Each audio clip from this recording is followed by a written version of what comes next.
Good afternoon, everyone. Welcome to the BA-MIA information session for the Political Science International Affairs and Master of International Affairs joint program. My name is Corey. I actually work for the International Studies program, which is a major department on campus that you may have heard of. But we are, I will be helping present today on behalf of the School of Global Policy and Strategy, as well as the International Studies program. Along with me, there's a few people I'd like to introduce, and I'll introduce our main speaker of the day. In addition to me, we have Julia Ng. Julia is also working with the International Studies program, and she will be focusing on joint programs in the future. We have Natalie Eicher, and if you don't know Natalie already, which I assume a lot of you do already, she is the academic advisor for political science at the undergraduate level. And then we have Dr. Nancy Gilson. Dr. Gilson will be speaking to you for the majority of today's presentation. She's the Director of Degree Programs here at the School of Global Policy and Strategy, and she works both with the graduate side as well as the undergraduate side, and of course the 5-year joint programs like the program that we'll discuss today.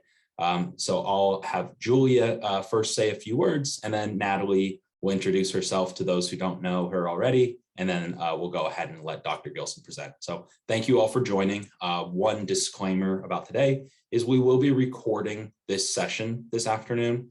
So I urge everyone to please exercise caution when asking questions, and whether live or through the chat. Just know that this is recorded, so please don't share any personally identifying information because it will be recorded and possibly posted later. If you can't make it throughout the whole presentation, we'll leave an email in the chat, or if you just want to ask a question in the chat, and we'll be sure to send you the recording later. So without further delay, I'll let Julia introduce herself. Thanks, Corey.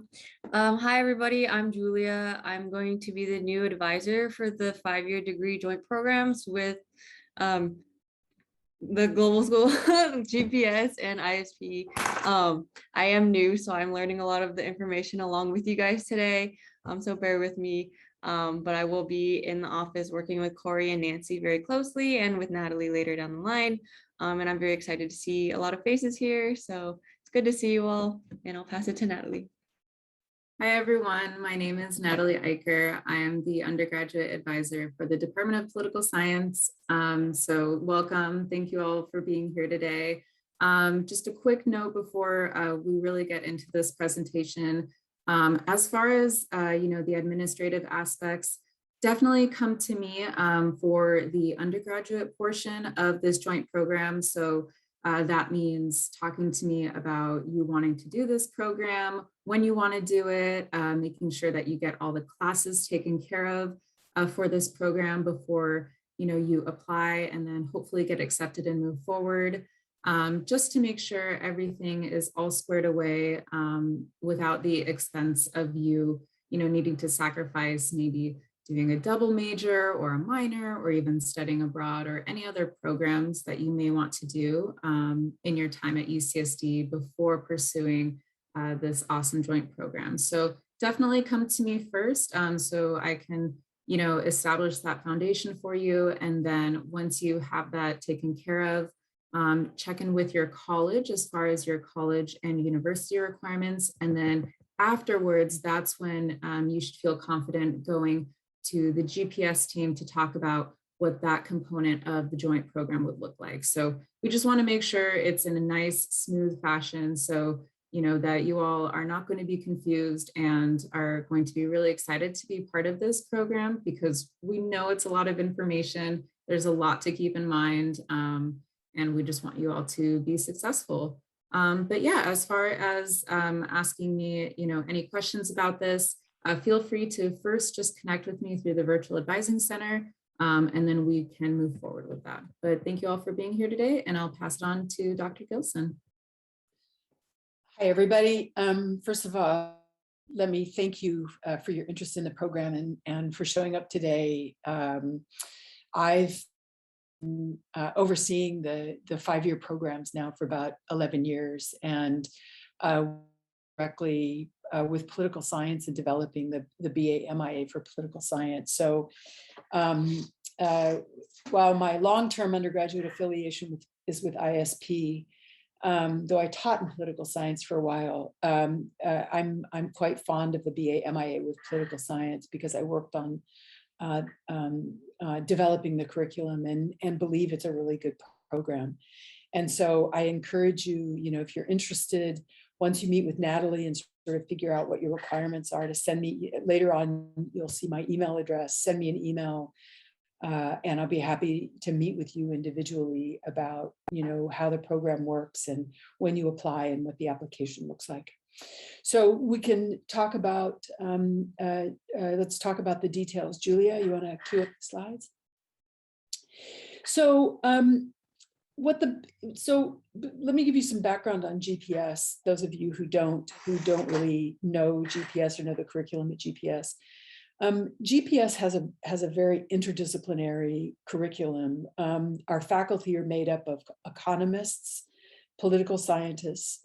We have some international management faculty with PhDs in business or some area of business.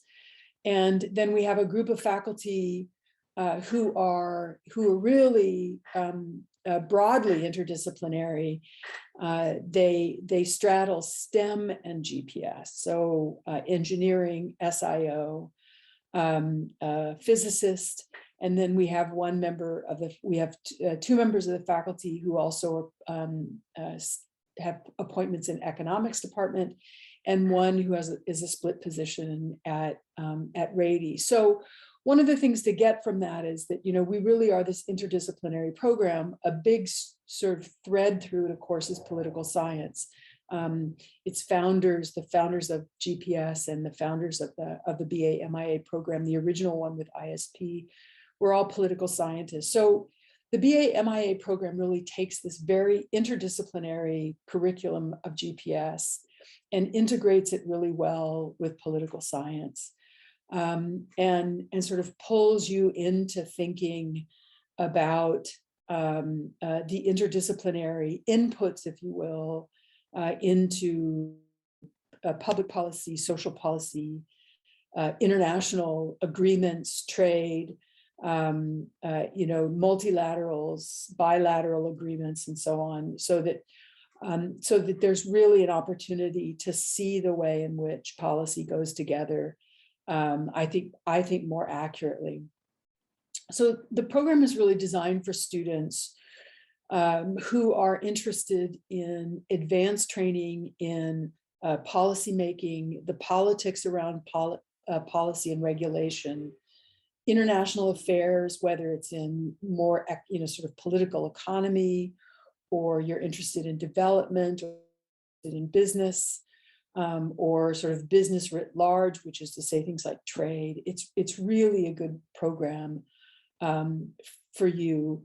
A master's in political science in most departments and in the good departments are really gateways into PhDs. This is really a different kind of program that it can eventually lead to a PhD. It doesn't close that off. But in the short term, it allows you to think about having a career or working, in the area of policy before you go into graduate school in a way that is really quite unique in the social sciences. So this graphic gives you an idea. What's difficult for a lot of people is to understand exactly how sort of how the BA and the MIA pieces are put together. And what the graphic shows you, if you look at it, is if you came in as a freshman, and so if you look at the two different colors of blue on the 4, or if you came in as a transfer student, the two different colors on the 2 tell you that, and that's your senior year, that you'll be doing both work in finishing up your bachelor's degree if you have work left over in the political science department, but also doing the graduate core classwork in GPS. So that's really a year in which your coursework is split between finishing your undergraduate work, and starting graduate work. And then you'll see the graphic has a lovely little green, is it green? Isn't it green? Square after, oh, it's still blue. After the 4, so it's got the 5 and the 3 square, if you will. And those years are your graduate years. So you graduate with your bachelor's degree. In the summer between getting your bachelor's degree and starting your 1 year of graduate work, you do an internship, and then you have 1 year of graduate work. And so one of the things that's interesting about the program is that you're doing exactly the same curriculum as students who apply to and are admitted to our 2-year Masters of International Affairs. But you're doing it with only 1 additional year of school instead of graduating, applying again, and doing 2 additional years. So financially, it's more affordable. In terms of, the efficiency of it, it's much more efficient. And because you have this background in political science, you really fit very neatly in and assimilate into the cohort of the graduate students and into the curriculum quite directly. So this is, this sort of tells you where I started, which is, that the curriculum really does blend these sort of disciplinary interests and lays a foundation for you to go out and get a job doing almost anything you want to do. It's sort of broadly, in policy, regulation, both public and private sectors, in nonprofits, and NGOs. In a policy area that you're really interested in. GPS focuses on the Asia Pacific, which is to say, the United States, Mexico, Central America, Latin America, to some extent on the Caribbean, but then Asia, North Asia, East Asia, Southeast Asia, Korea, China, Japan, all of Southeast Asia. We're beginning to teach some classes on Taiwan. And so that's really the focus of GPS. And then because we have an MPP, which is a Master's in Public Policy, we also have a good number of classes and a growing curriculum on the United States. So you have this ability to focus on one country, you have an ability to, do something comparatively. Depending on what your interests are. So here's the eligibility for the program. You have to be a current political science major. At the time that you apply, you have to have a cumulative GPA of a 3.0 and a major GPA of 3.4. So the major GPA is the GPA attached to your upper division political science coursework. So if you look on your audits, you'll see that it's at the beginning of the accounting, if you will, of your upper division requirements. GPS has because the core is very stacked, we want to be able to see when you start graduate work in your senior year, that you're going to be able to finish all of your political science requirements and all of your GE requirements by the end of your senior year. So you graduate with your bachelor's degree. I don't want to admit you to the program and then have you have a crisis where you have to go home and tell your parents that you're not going to get your bachelor's degree because you bit off more than you could chew. So one of the reasons for the advising, first with Natalie and then with me, is to really figure out, what you have left. What are your requirements? How are you going to do them? What quarters are likely to do that?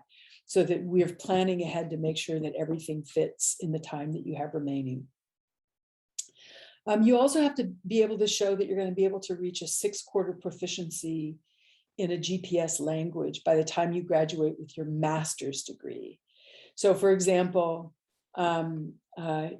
if you haven't had to do a language on campus, or you've done a language other than an Asia Pacific language, if you want to do the BA MIA program, you're probably going to have to start a language either, in your junior year or in your senior year, so that by the time you get to the end of your graduate year, you'll have 6-quarter proficiency. So, the requirement is, again, it's 6-quarter proficiency. It's not 6 quarters of language. It's, the proficiency level of someone who has taken 6 quarters.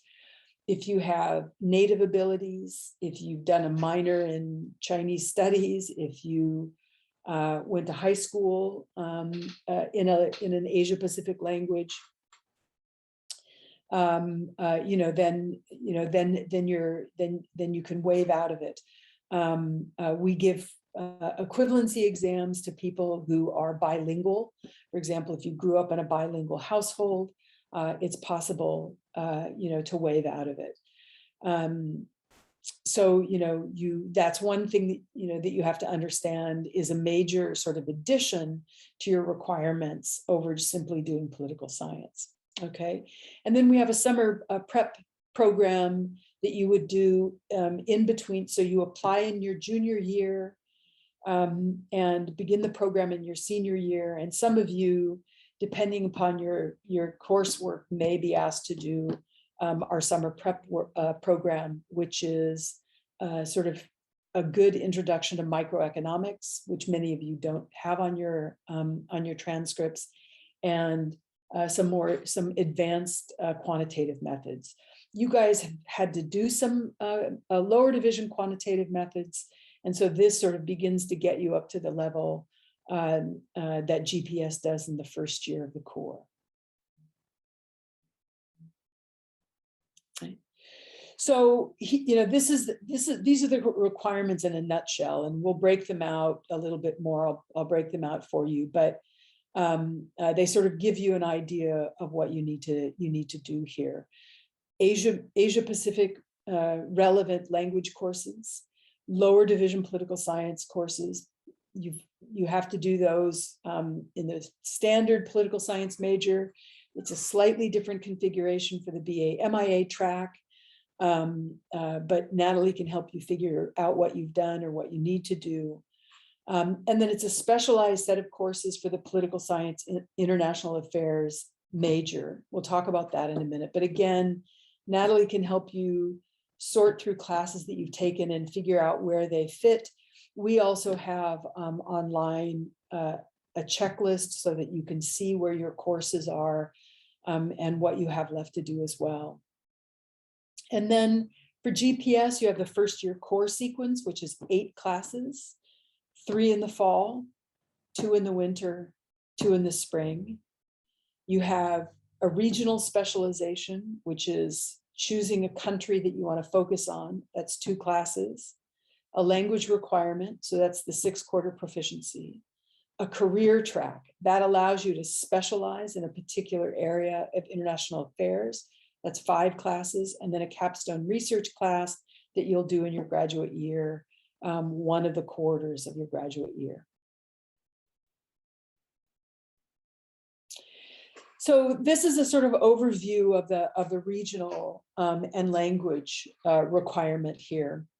We accept other languages. This is just the sort of traditional list. If you're doing Southeast Asia, for example, we have students doing Southeast Asia who use Hindi, some who use Spanish because there's still Spanish spoken in the Philippines. We've allowed people to use French in Southeast Asia because if you're interested in Vietnam, for example, French has returned to Vietnam as a language of education and policymaking. And so, these are the standard languages. So you'd have to have proficiency in one of those. We do, as I said, Latin America, China, Japan, Korea, and Southeast Asia as regional specializations. So these are the lower division political science requirements. You have to complete these with a letter grade and with a C- or better by the time you apply. This, in a sense, really does give you a sort of, a keyhole view, if you will, of the curriculum at GPS. Methods, comparative politics, international relations, and research design. And so you take these and you lay a good foundation for not only your upper division coursework in political science, but moving into the core of the graduate program. And then, as I said, and Natalie, when you talk with Natalie, she'll have a checklist where you can go through this. The political science, upper division political science requirements for the BA MIA track in political science are different from any of the other political science tracks, major tracks, just strictly within the department. So that's one of the things you really have to sort of get, clarity on. You have to have 2 classes in IPE. So you're taking someone like Simeon Nichter, his classes on development, or others who are teaching IPE and political science, 2 American politics classes.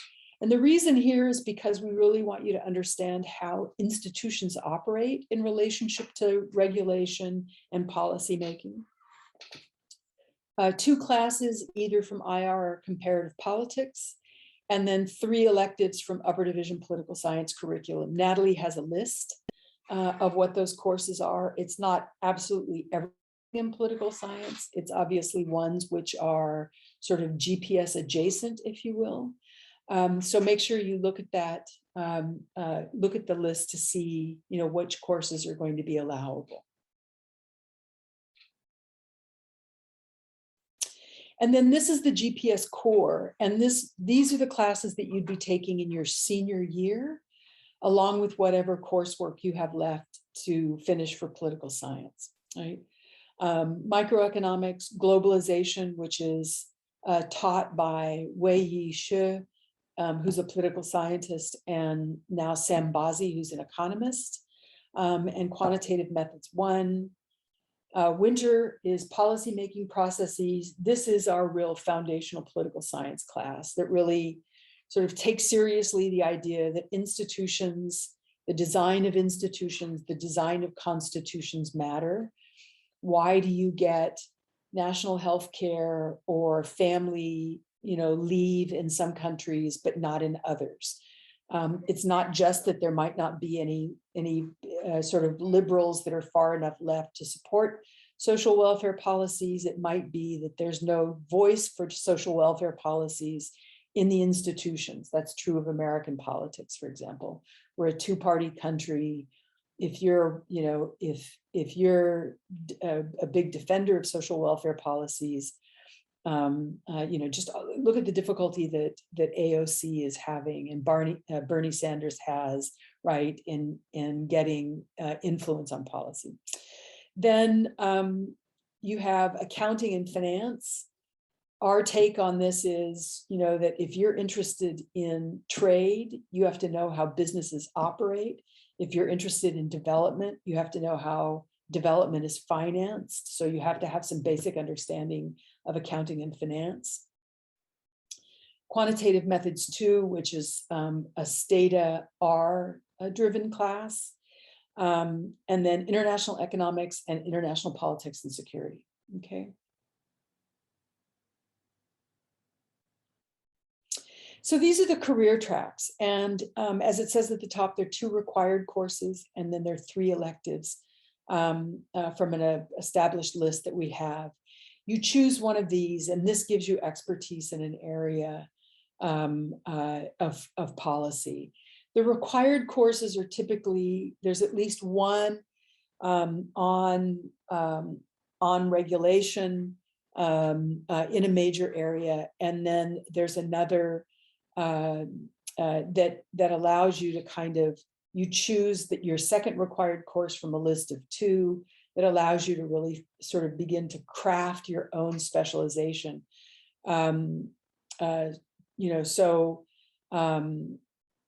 international economics, you have to take a trade policy class and fiscal and monetary policy. So it's very conceptual at the top. International politics, you take international law and regulation, but then you get to choose between, whether you sort of go in security or you go more strictly into IR and so on.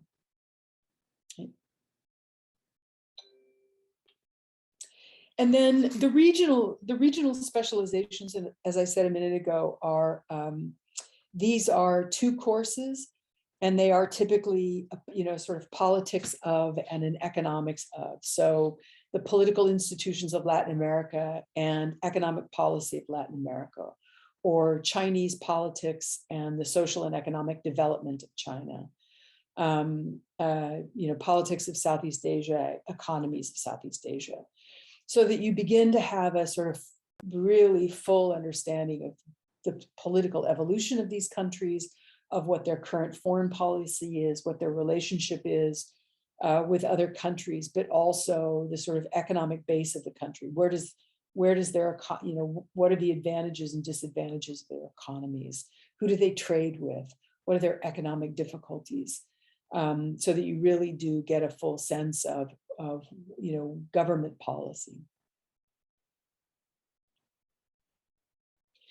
So this chart is really, it's busy, I admit, but it's really designed to show you that the 5-year program works, even though you're adding a whole bunch of coursework to your, sort of to your portfolio, if you will.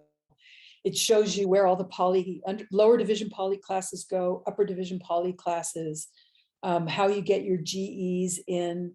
And look, in some ways what this does is it really reinforces the idea that you need to plan, right?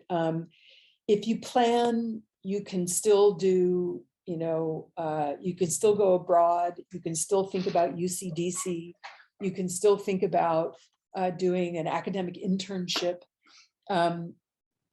So, there's really a lot of opportunity here for you to think about, how you're gonna get your way through. You'll notice a couple of other things. It tells you that you apply in April of your junior year. So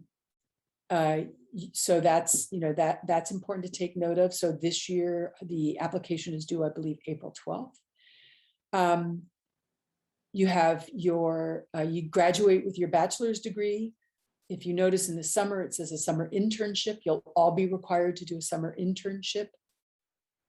And that means working with GPS Career Services on what do you want to do? Where do you want to be? Do you want to, do you want to go to Europe? Do you want to be in the United States? Do you want to go to Asia? Do you want to spend the summer in Hawaii at the Pacific Command? GPS Careers helps fund your internships with transportation and housing.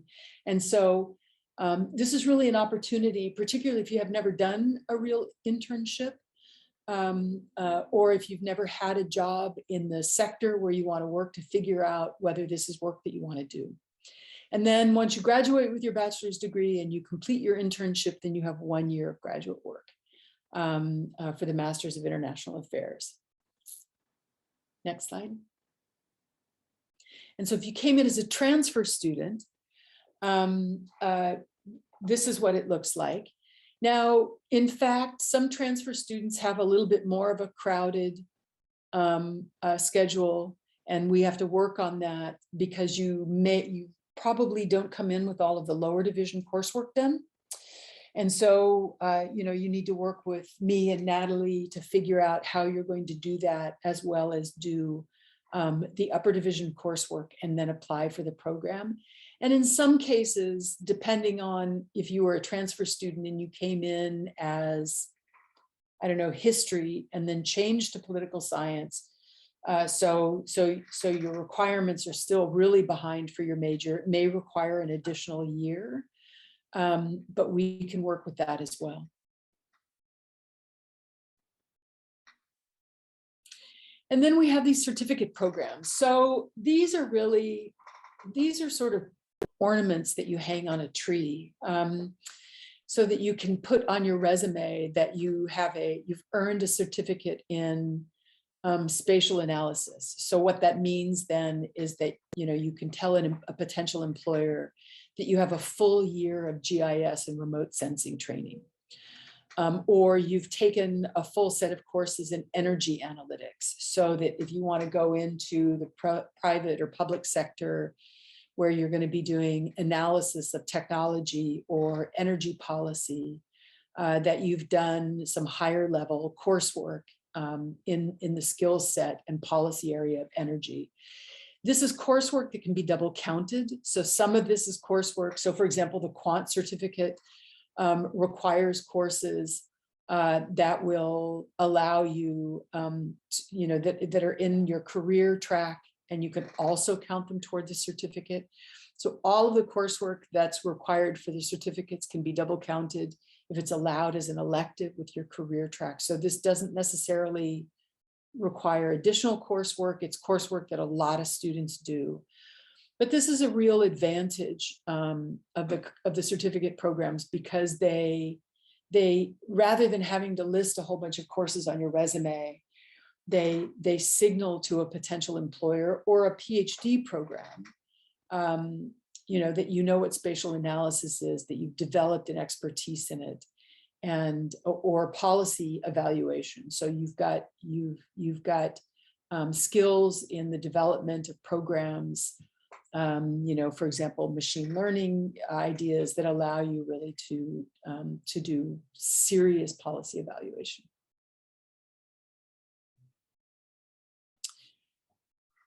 So this is an overview of the application process. The applications, as I said, are due at the beginning, like the second week of April every year. You'll apply on the graduate application platform for UCSD, which is called Slate, connect.grad.ucsd. So this is a graduate platform, but your first year, you're going to be an undergraduate. So the graduate platform is actually going to ask you to apply for your graduate year.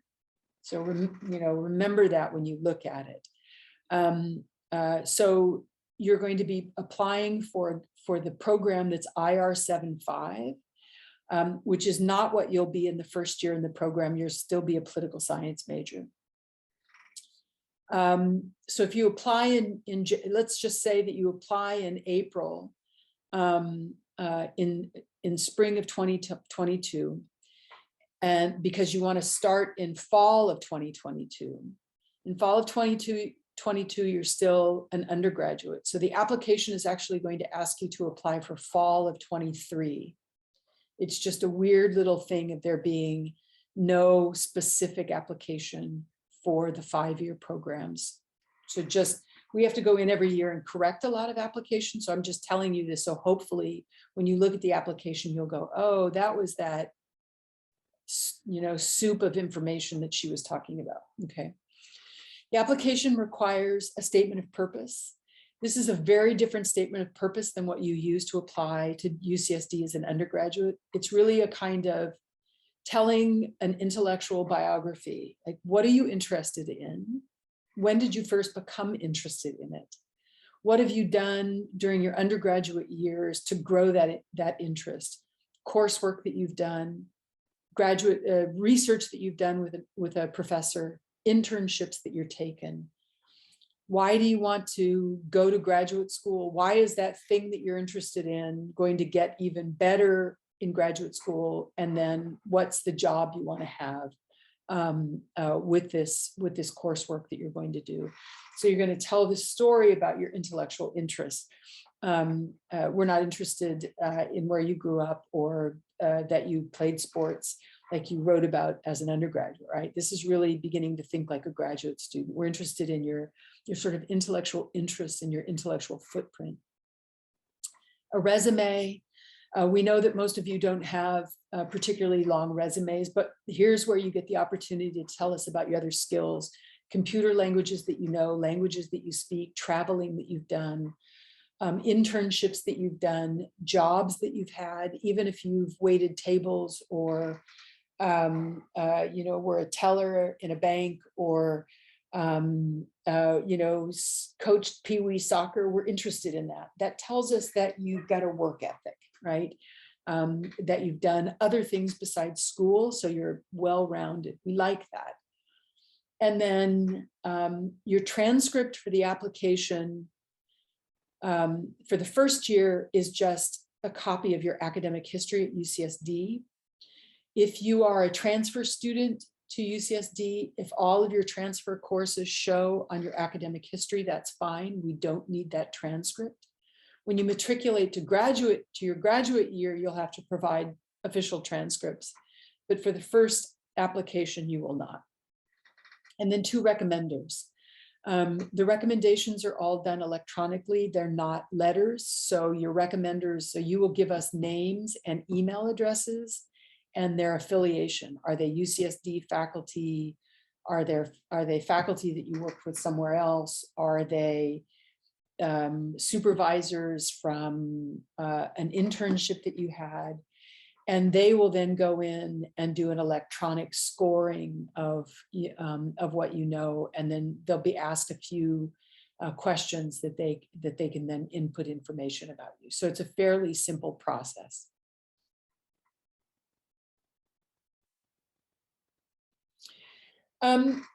So, my advice to you is that you come talk with me so that we could talk about your eligibility. How far away are you on completing your political science coursework, your grades, your understanding of the program, what other things you want to do. And then, then I can look to see that you're making good headway in your political science requirements. And that you will in fact graduate with your bachelor's degree at the end of your senior year. And then your major GPA of a 3.4 and a cumulative GPA of a 3.0.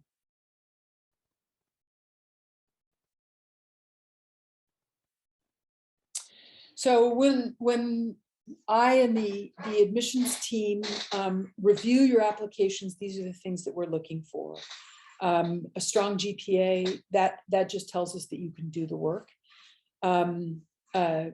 An interest in international affairs that we looked at again at your coursework. Are there other kinds of things that tell us about your interest? Internships, volunteer work, research work, so on. Pay attention to the statement of purpose. We take that statement of purpose very seriously at the graduate level, probably much more serious than they did when you applied as an undergraduate. And then, good recommendations. Don't ask someone to write you a recommendation that you're absolutely certain can't write you a very strong one, right? A professor that you got a very good grade in, a supervisor that liked your work, someone who can really speak to you personally, okay?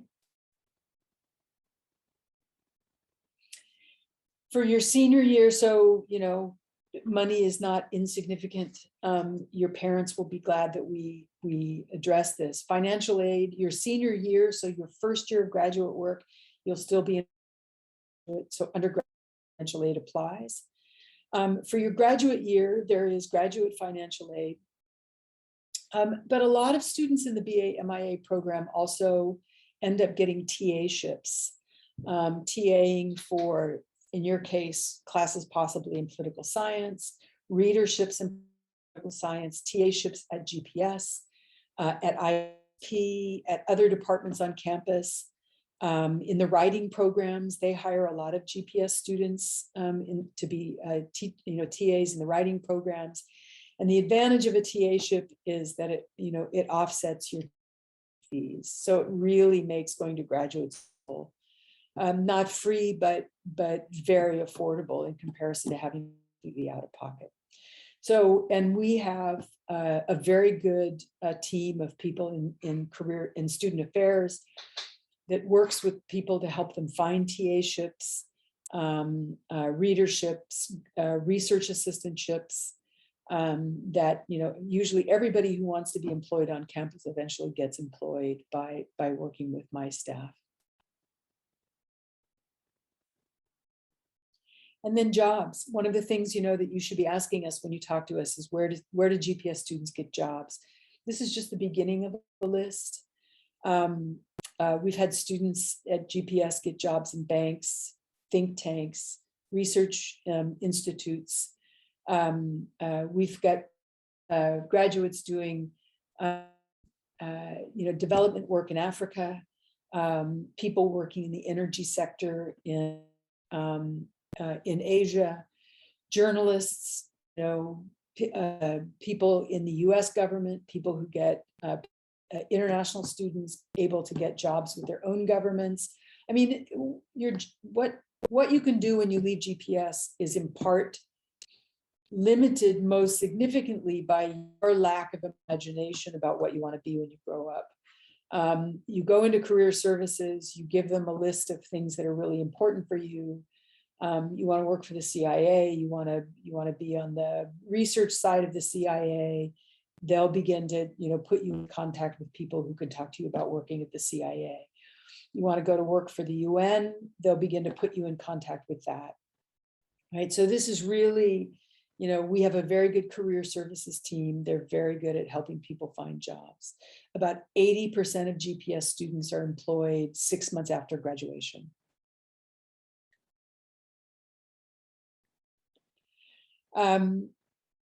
This gives you some sense of what career services does. They have a summer program in between your admission to the program and the start of graduate program. And by the way, the 2-year master's students have to do it as well. They work with you on writing a resume, drawing up a resume, how to write a cover letter, doing mock interviews, talking to you about how you find a professional job. They do career coaching. They put you in contact with alums, get you interviews with alums in industries around the world. We have alumni in just about every corner of the US. So lots of people for you to be in contact with. They do outreach events, Washington, D.C., New York, San Francisco Bay Area, the .com Peninsula, up to LA. And so you can go on those trips and do tours. And while you're there, also meeting with, HR people in those businesses. Here's how you get a hold of us. As Julia said, she's the new kid on the block. So if you want to talk about the program, send me an email, and Julie and I will sort of work as a team in getting you advised, or send Julia an email, and she'll work with me to get an appointment set up for you. And again, sort of work as a team until she's, fully comfortable in doing this by herself. But send one of us an email and we'll meet with you. I'm happy to talk to you about any aspect of the program. As I say, I've been overseeing the ISP program for now about 11 years, and have, taught an ISP and known the program since its origins on GPS at ISP, because I've been teaching on campus 30 years. So I know the program really well. Meet with Natalie, she said, send a message to the VAC and get something up, sort of get something set up with her to talk about the BA MIA program. Thank you so much for stopping by. Make an appointment to come talk to us. And, we're really happy to work with you. The time between now and April goes fast if you're thinking of applying this year, because you have one or two other things on your plate in addition to thinking about the application. And so it's good really to start planning early so we can talk about what courses you should be taking between now and the end of spring, for example, and thinking about, what coursework you'll have left over in your senior year. Natalie, Julia, Corey, anything else? Thank you for your interest today, everyone, Yeah. and we'll look forward to working with you in the future. Yeah, nothing really more from my end, just, to reiterate what Dr. Gilson shared, the time will come quick. So please connect with me if you have questions, so we can figure out what the best path is for you moving forward. Yep. All right, you guys, thank you so much. It's good to see you all, and make an appointment to come see us.